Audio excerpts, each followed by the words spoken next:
I never thought my parents could stop loving me. I mean, isn't that what every kid believes?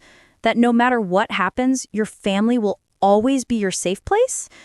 That illusion shattered a week after my 22nd birthday. It was a Tuesday. I remember because the rain hadn't stopped all morning and I was sitting by the window of my tiny apartment, staring at my phone, waiting for a message that never came. Finally, around noon, a text popped up from my dad. It said, "Don't contact us. Don't come around. You're on your own now." At first, I laughed. I thought maybe it was some cruel joke. But when I called him, no answer. When I texted my mom, the message turned green. They had blocked me. My chest tightened as I scrolled through our last few conversations. Birthday wishes, grocery lists, mom asking if I had eaten, dad sending memes like he always did. Nothing could explain this sudden silence.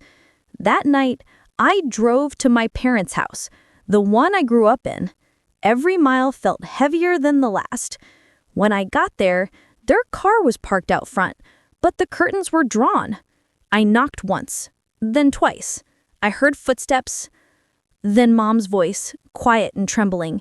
"Phoenix, please, just go." I froze. "Mom, what's going on?" I whispered through the door. There was a pause, then she said, "You'll understand soon, but you can't be here."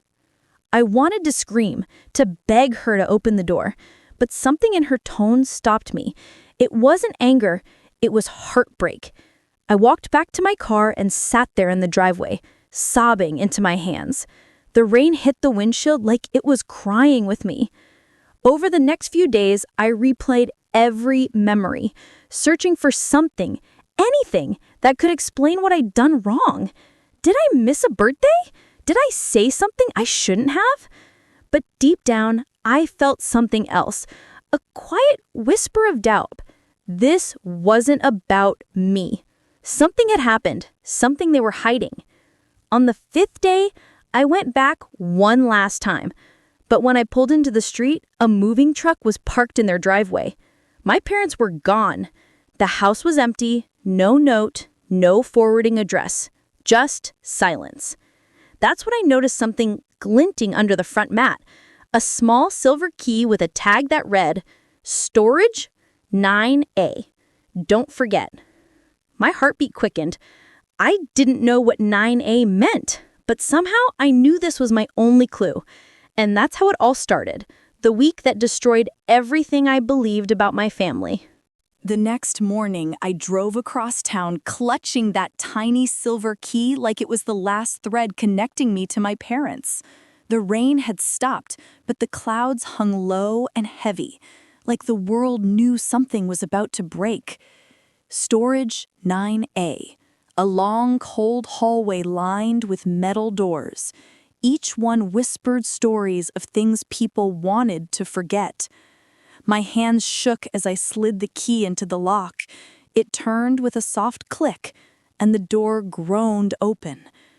Dust danced in a single strip of sunlight. Inside were boxes, old, neatly labeled, medical records, legal papers, family photos. My name wasn't on any of them.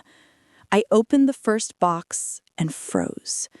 Inside were birth certificates, mine, and another one with a different last name. Lydia Carter, born May 14th, 2001. Same hospital, same doctor, but not the same child. My stomach twisted. I whispered, "Who is Lydia Carter?" Beneath the papers was a baby blanket, pale yellow, embroidered with a small phoenix bird. My baby blanket. That's when I realized these weren't just old files. They were pieces of a life someone had tried to hide. I kept digging. Letters, receipts, hospital forms. One envelope was addressed to my mom in looping handwriting. To Susan and Mark. For Phoenix's sake, please don't tell her until she's ready. My hands trembled as I unfolded the letter. It was from a woman named Margaret Carter. She wrote about an adoption, about an agreement, about love and fear. The words blurred as tears filled my eyes. Adopted. I was adopted. And my parents, my whole life had been built on that secret. I sat on the cold concrete floor clutching that letter to my chest. Part of me wanted to hate them, but another part knew there had to be more. The letter ended with a line that made my pulse race. If she ever finds out, give her the photograph in box 7. Box 7 was buried under a stack of old frames. I dragged it out, tore the tape, and found a single photo. It was my parents, younger, smiling, standing beside a woman who looked like me. Same eyes, same hair. And she was holding a baby. Me. My voice cracked. Margaret Carter, my birth mother. I sat there for what felt like hours, this silence swallowing every sound. The woman I thought I was suddenly felt like a stranger. But confusion slowly turned to determination. If they wouldn't tell me the truth, I'd find it myself. I took the letter, the photograph, and my birth certificate, locked the unit behind me, and as I stepped into the daylight, the world looked different, sharper, colder, but clearer. I didn't know where to start, but I knew who I needed to find. Margaret Carter, my real mother. And something in my gut told me the secret wasn't just about me. It was about why they tried so hard to make me forget her. I spent the next 2 days calling every Carter listed in the city directory. Most calls ended with confusion or a polite, "Sorry, wrong number." But on the third night, I reached an older woman whose voice trembled when I said my name. "Phoenix?" she whispered, as if saying it might wake a dream. My throat went dry. I think you knew my parents, Mark and Susan?" There was a pause, then the sound of someone softly crying. "Where are you, sweetheart?" The next morning, I drove 2 hours to a small coastal town. The address led me to a pale blue cottage with overgrown roses curling around the porch. The sea breeze smelled of salt and rain. For a moment, I just stood there, clutching the letter, trying to steady my breath. When the door opened, I saw her, the woman from the photograph. Her eyes, my eyes, went wide. Neither of us spoke. Finally, she said, barely a whisper, "You look just like your father did when he was young." I blinked. "My father?" She nodded. "Your real one." Inside, the cottage was filled with light and quiet hums of old jazz. Family pictures lined the mantel, but none included me. She poured tea with shaking hands. "I never wanted you to find out this way." I asked her to start from the beginning. And she did. Every word carved another crack in the world I thought I knew. She had been friends with my parents since college. When she got pregnant unexpectedly, she hid it, terrified of what people would say. My parents offered to help, to handle everything. They promised I'd grow up safe, loved, free from scandal. But somewhere along the way, guilt turned to distance. They never told me because they thought they were protecting me from shame, hers and theirs. I wanted to be angry, but all I felt was hollow. I asked, "Did you ever try to see me?" Her eyes filled with tears. Every birthday, I'd send a card. They always came back unopened. She opened a drawer and handed me a small stack of envelopes, faded and worn. Each one had my name in her handwriting. Phoenix Carter. My heart broke. They'd kept her out of my life completely. I wasn't angry because she'd given me away. I was angry because no one had trusted me enough to tell me the truth. She reached across the table and touched my hand. "They loved you," she said. "Every choice they made, even the wrong ones, came from love." I wanted to believe her. And yet, in the quiet of that little cottage, I realized something deeper. They hadn't disowned me out of hate. They'd done it out of fear. Because the secret was about to surface. Margaret handed me one last envelope.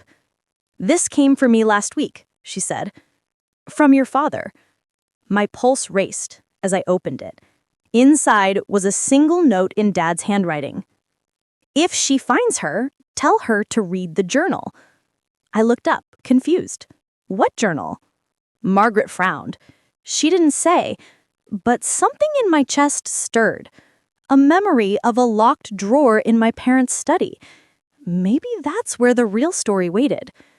As I drove back that evening, the sunset bled into the horizon. For the first time in days, I felt a strange peace. Not because I had answers, but because I finally knew where to look for them. Tomorrow, I'd go back home and open that drawer. Dawn broke over the city as I parked outside the house that no longer felt like home. The curtains were still drawn, but I had the spare key hidden beneath the third step, just where Dad always kept it. Inside, everything was exactly the same. The framed vacation photos, Mom's lavender candle, the quiet tick of the hallway clock. It almost felt like they'd never left, except for the emptiness in the air. I went straight to Dad's study. The smell of old paper and cedar filled the room. In the corner stood his oak desk, solid, heavy, untouched. The bottom drawer. My fingers shook as I pulled at the handle. Locked. I searched every drawer until I found a small brass key taped beneath the desk. The lock clicked open, and inside lay a single leather-bound journal tied with twine. "If she finds you, tell her to read the journal." Dad's words echoed in my mind as I opened it. The first page began with my name. "Phoenix, if you're reading this, then the truth finally reached you." His handwriting was steady, familiar, full of warmth. I could almost hear his voice. He wrote about the day they met Margaret, how they'd watched her struggle alone, and how Mom couldn't have children after a complicated surgery. They hadn't planned to take me in, but when I was born early and sick, Margaret begged them to care for me until she could. Weeks turned into years. By the time she was ready, I was already theirs. But the adoption hadn't been simple. There were legal issues, rumors that could ruin careers, people who'd lied for them to keep me safe. He wrote that if those files ever resurfaced, it could tear everyone apart. And now, after all these years, someone had begun asking questions again. "We told you not to come around," he wrote, "not because we stopped loving you, but because we were being watched. We needed to protect you from the fallout of our mistakes." My breath caught. Every unanswered call, every blocked message, it wasn't rejection, it was protection. I turned the pages faster, tears blurring the ink. There were photos taped between the entries. My first steps, birthdays, all those little moments they'd saved quietly for me. In the margin, Mom had written in her delicate cursive, "We're proud of you, always." By the final page, my hands were trembling. Dad's last words read, "One day you'll understand that family isn't about blood. It's about who fights to keep you safe, even when you don't understand why." I closed the journal against my chest and sat there for a long time, letting the quiet fill the room. The ache in my heart softened into something I hadn't felt in days. Peace. Outside, the sun slipped through the curtains, lighting the desk in gold. I whispered, "I understand now, Dad." Then I took the journal, locked the house, and stepped into the morning. The world didn't look the same, but it finally felt honest. Maybe love isn't perfect. Maybe it hides, but it never really leaps. And that was the truth my parents had tried so hard to protect. This is my story, my family's secret, and somehow it finally feels like home.